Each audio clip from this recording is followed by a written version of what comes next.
Okay everyone, welcome back to another video on the channel. Today we're back on GT Sport and we're back with a track guide for the Daily Race C that is on for this week.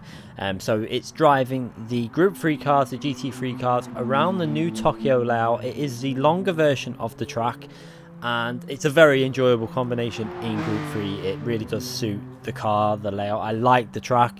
I'm looking forward to the race. I'm actually going to do you a track guide for this video, and then we're going to show you a race that I've done as well. I did one race just to test it out, see if the Golf was okay in the race as well, and obviously that's what we're using for the track guide, the Golf.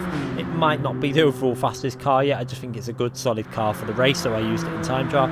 I think that the Ford GT might be equally as fast in the race and in the time trial as well, so you might want to try that one out. Another car that you might want to try out is the Lexus, the Corvette, anything like that, even the, I think the Toyota FT01, the VGT, that would be very good. The Peugeot also. There is quite a few cars that are going to be very equally matched for this track, so the BOP here is actually reasonably okay. The Golf has a slight advantage with the fact that it can short shift, although I'm not too sure whether they've adjusted the fuel with the Golf on the last update. It doesn't seem as strong as it used to be, which we'll see when we get through to the race conditions. But let's go through the track guide anyway, pointing out some brake points and some markers that I use. Obviously this is a new track. A lot of people hopefully will appreciate some help at this track. I've kind of got up to speed. I didn't spend too long on this morning. Obviously I've done this lap and I've done a lap on Suzuka very quickly before going to a race to give you guys some sort of guide how to take the how to approach the race. Anyway, so going into turn 1, we're going to be looking out mainly for the 50 board for the actual initial braking point. So what we'll do is we'll slow it down just before we get there, and you're going to see as we approach the 50 board. So now you're going to see the braking inputs going there just short of the 50 board. Now you need to take kind of a late apex following that red line. You're going to see how I don't go right initially to the apex. I wait, and now you're clipping the wall near enough. You're so close. You want to get as close as you can to that wall, and you can see a little lift off the throttle, and then if you take that line through, it enables you to get on the power really early, as you can see there, and carry a lot of speed, nearly carrying 126 miles per hour on the exit of the corner, and that's because of the line we took through that corner.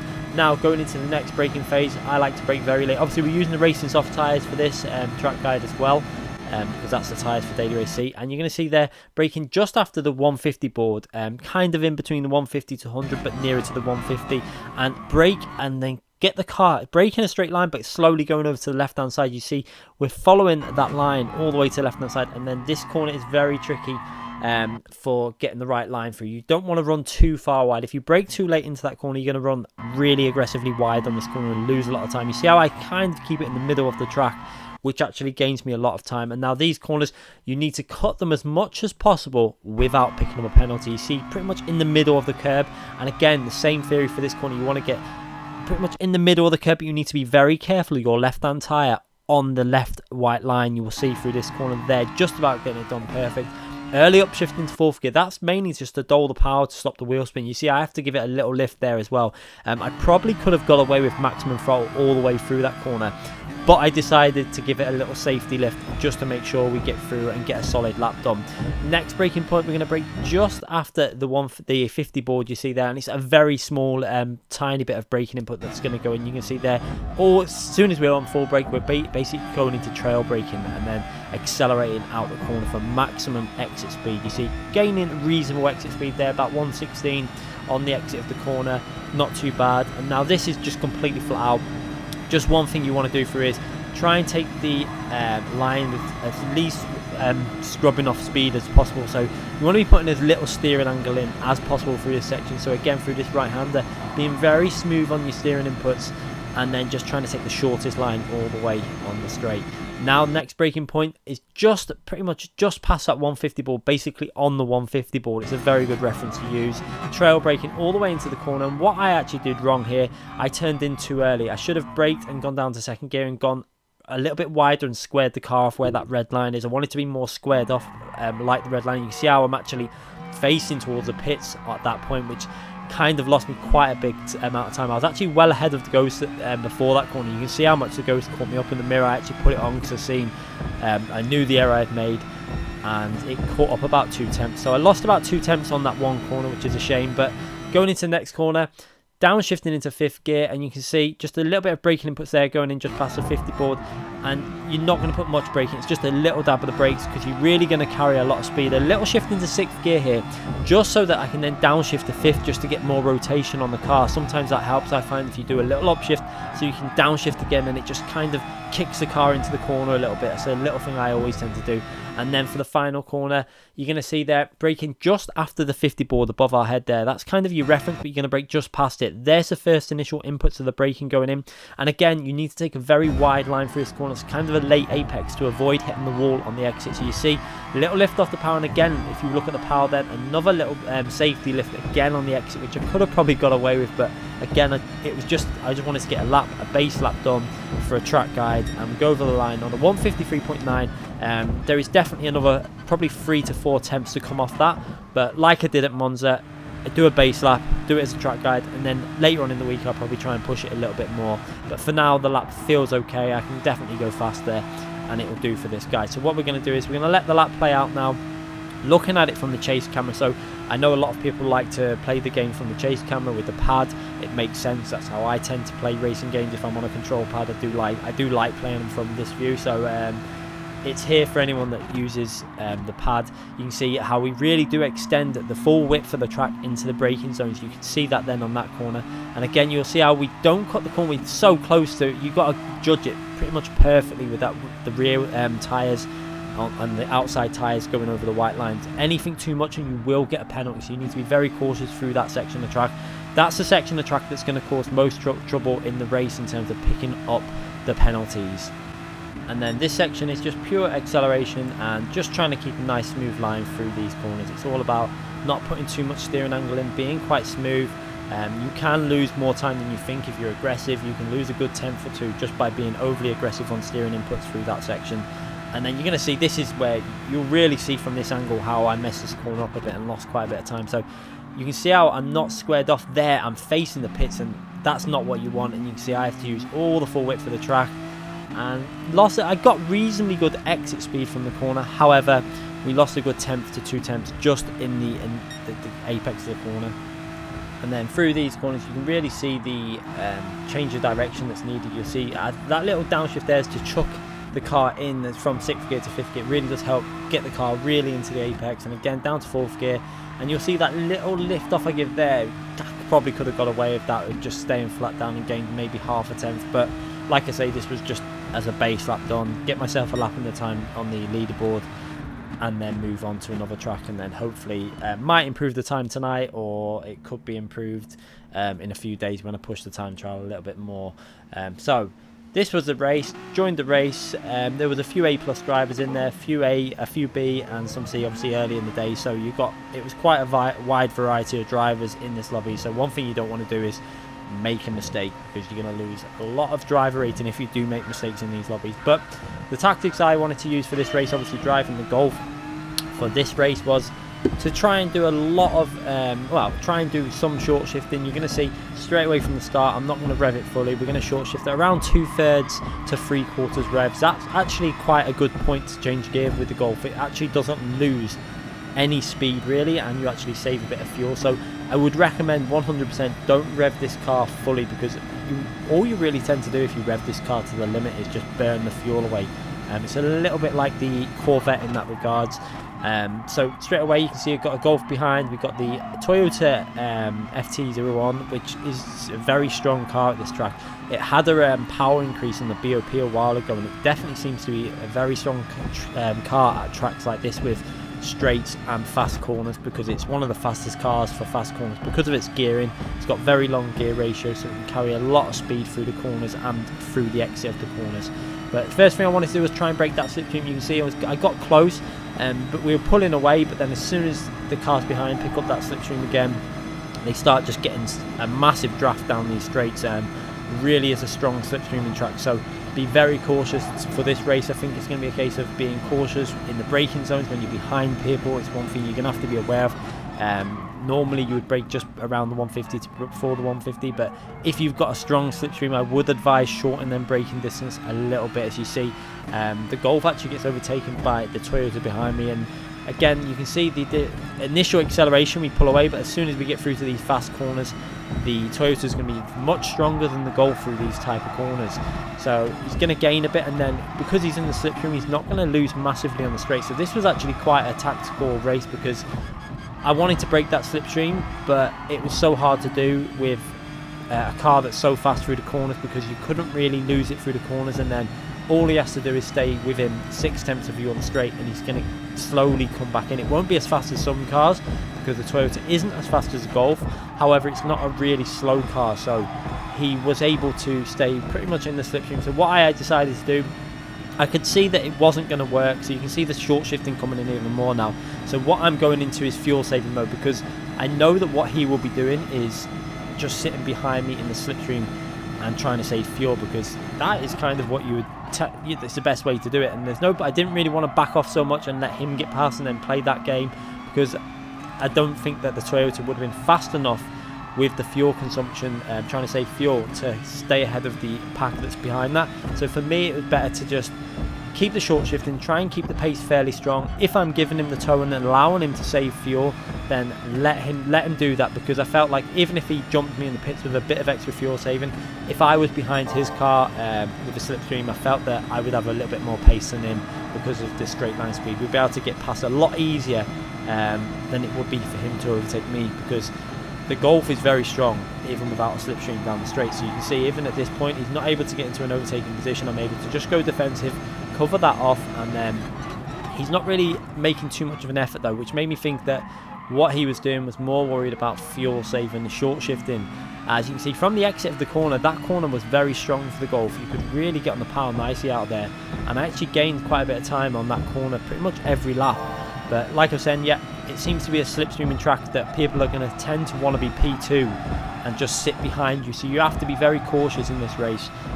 If you are in the front of the track, front of the field, you want to be cautious of your fuel. Do not just burn it away while someone is sitting behind you in that slipstream, because they're very likely going to be saving the fuel and are going to jump you in the pits. And that's why you'll see what I'm doing is I'm trying to break that toe every now and then, but I'm also doing a lot of short shifting just to make sure that I'm not going to get massively outdone in the pit stop phase. Another thing you want to be aware of at this track, which I want to point out, it's 8 laps. Obviously soft tyres are allowed. There is no compulsory tyre that you have to put on at the pits. You can put the soft tyres on at the pits. The information that was provided on the Kudos Prime was wrong. You could actually put the soft tyres on, but the tyres can last 5 laps at this track, even on the first stint or the second stint. So if you are in the midfield or towards the back of the, if something happens at the start of the race, this is a good track that you might be able to, say you're down in the bottom few places, you've had an incident, I would probably advise putting on lap 3, get yourself some fresh tyres on. You might come out quite a bit behind anyone, but if you're on clear air and you've got no one in front of you and you're in a fast car and you feel that you've got the pace, so if you maybe qualified higher, you had an incident, dropped you to the back, it probably is a good idea to go in on lap 3. Change the tyres, make sure you've got enough fuel to drive reasonably aggressive, and then go for a really strong outlap, because the tyres they do get worn quite fast at this track. You can see already we're coming to the end of lap 3, just past halfway through, and you can see the tyre wear on the front tyres. So a fresh set of tyres at this point would actually be quite beneficial if you went in the pit, say on lap 3 there, put a new set of tyres on and then went back out and tried to get the undercut, because it will be worth about 1.5 seconds, I think, to a second at least, and it can be the difference between 2 to 3 places, which then can free you to get past other drivers as well. So that's one thing to bear in mind for this track, is you can pit on lap 3 or extend it, either way you want to do. So we're going to go through to the pit stop phase. We went in lap 4. He decided to stay out. Now this was good for me, because he obviously was doing a lot of fuel saving when he was with me driving, and he's opted to go for the strategy of seeing what fuel I was on, because he knew he was doing fuel saving, and then trying to have fresher tyres at the end. However, I saw there was a gap on the top right hand corner, so always pay attention to that map in the top right hand corner. I seen quite a big gap, a nice space to come out in what would be around the time. You can't get it 100%, but you can kind of roughly guess where you're going to come out of the pits. And this then gave me the ability to really drive aggressive, and this is the lap what I'm talking about. On your out lap, you want to be driving aggressively, but making sure you don't make mistakes, because this is a very important lap every time is your out lap. You want to make sure it's nice and clean. Don't be hitting the walls. Obviously, I have had issues in the past at this track with hitting walls, particularly turn 1 and the final corner, but I seem to have got it quite sorted now. I've kind of got into the rhythm of this track after doing the time trial, and I have to say I really do enjoy this track. It is a very nice layout. I think this is one of the best fictional tracks that have been added to the game, and easily the best Tokyo variation there is with the other new Tokyo variation. I like both of them a lot now. At first I preferred the shorter version, but I'm actually kind of feeling like I like both of them now. But you can see, keeping it smooth, aggressive driving. We're driving aggressive but keeping it smooth at the same time, and not really taking massive risks. I'm just making sure that the lap is nice and clean. And obviously, because this isn't, even though this is an out lap, this is actually going to count for a proper lap, because the pit lane is before the start finishing straight. So you actually obviously come out the pits and then you're on completely fresh tyres for a hot lap, which is quite beneficial as well. So you can see he was nearly 13 seconds ahead as we came out the pits, and now he's 11.3 seconds ahead. So we've managed to gain on this out lap nearly 1.7 seconds, 1.6 to 1.7 seconds, and that shows you just how much the undercut is worth. It is quite a big amount. As you can see, it's actually gone under 11 seconds now. So a big difference it makes as he's gone in the pits. And let's have a little look where we come out. Looking in front of us, there's no one in front of us, and looking behind in the mirror, you can see that P2 is now dropping back, and he's actually going to end up about 3 seconds behind. So that really does show you how much the undercut is worth at this track. And now the benefit for that for me is, especially if you're in a faster car down the straights, and if a car's been using your slipstream, doing the undercut will get rid of them. You can then have clean air. You might have slightly more worn tyres, but if they haven't got your slipstream to help them down the straights, they're going to find it difficult to catch you back up. So that's one thing you can do, obviously. As you can see now, if I would have just carried on to lap 5 like he done, it could have just been a case of him coming back out the pits right behind me. But now you can see we're going to the final lap of the race, lap 8, and I've still got that gap around 2.4 seconds, even though he's got the tyres that are a lap fresher, which will gain you quite a bit each lap. We're able to control the pace, and I wasn't really driving too aggressively. I was just trying to keep it nice and smooth.